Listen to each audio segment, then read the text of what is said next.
Hey everybody, I'm Doug Bentel. Welcome to the Second Half Lounge. We're thrilled today to have Curt Coffman joining us via webcam. Curt was with Gallup Organization for 22 years and ran their global consulting practice to Fortune 100 and 500 firms on employee and customer engagement, looking at the people side of what drives success. And Curt's also written a couple of the best-selling management books of all time. One of them entitled First Break All the Rules, and the other entitled Follow This Path, which is about unleashing human potential. And his next book is due out in spring 2011, entitled Culture Eats Strategy for Lunch.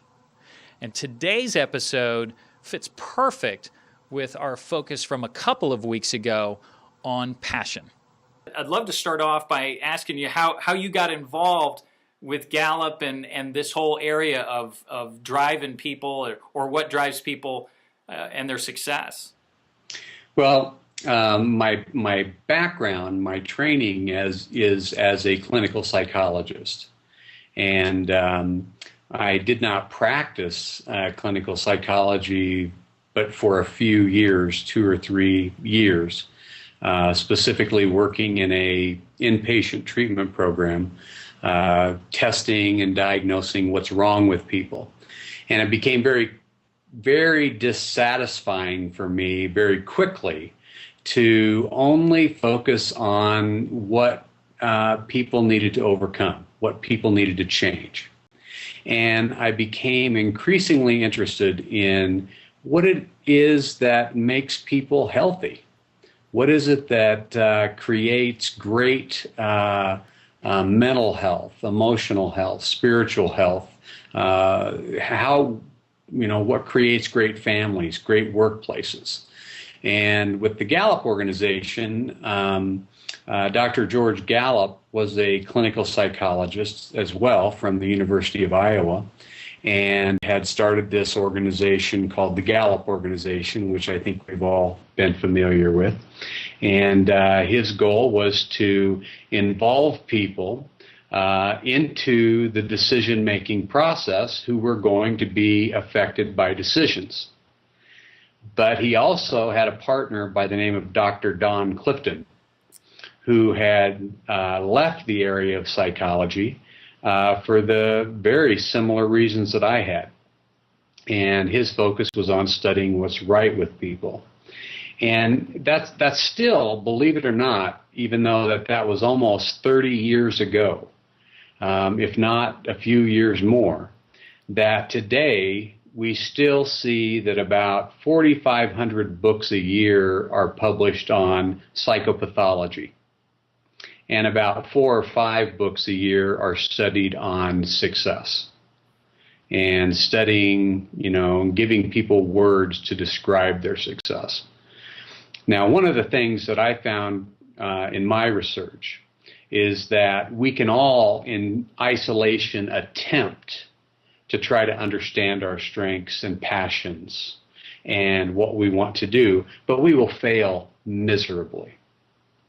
Because the only way in which we can begin to understand ourselves is through relationship with other people, our attachments, through the work we do, through our families, our friends. And that angle took me in a very different direction than some of the traditional work that's been done by my co-author Marcus Buckingham and Don Clifton and George Gallup. So that led me into this. And, one of the fundamental and most primary things that people have to realize, and is backed up by almost every study that we do, is that those gifts that we have, and I do sincerely believe that every one of us have a capacity for a Michael Jordan level of performance in something. Now then that begs the question of how do we discover that? And what we found is that we are blind to what that is. We cannot see what that gift is. It is impossible for us to see. The only way in which we can begin to develop that insight is through relationships with other people who give us feedback on what they see that we do very well. What are those things that they see excite us? What are those things that they see us grab onto that we have tremendous energy around when we get the chance to either be a part of it or talk about it or practice it? And so those discussions are not always very normal. I mean, a lot of times at work, the traditional performance evaluation goes like this. The first 5 minutes is, here's what I love about you. And the remaining 55 minutes is identifying your areas of opportunity. Right. And the sad thing about that is we walk away knowing more about who we aren't than who we really are, which would be fine if we hired people because of who they're not. But I got a hunch we hire people because of who they are, and then we take them down a development path around who they're not and trying to change that. So, and frankly, that probably began the first day that we went to kindergarten. If you're not very good at penmanship, we double up on your penmanship, rather than trying to discover people's gifts and passions. And that carries through a big part of our life. Well, so you talk about we can't see it ourselves, and so we have to be in relationship with other people. So I mean, is that something that your friends and family can share with you, or is that typically not the best place to go for that kind of input?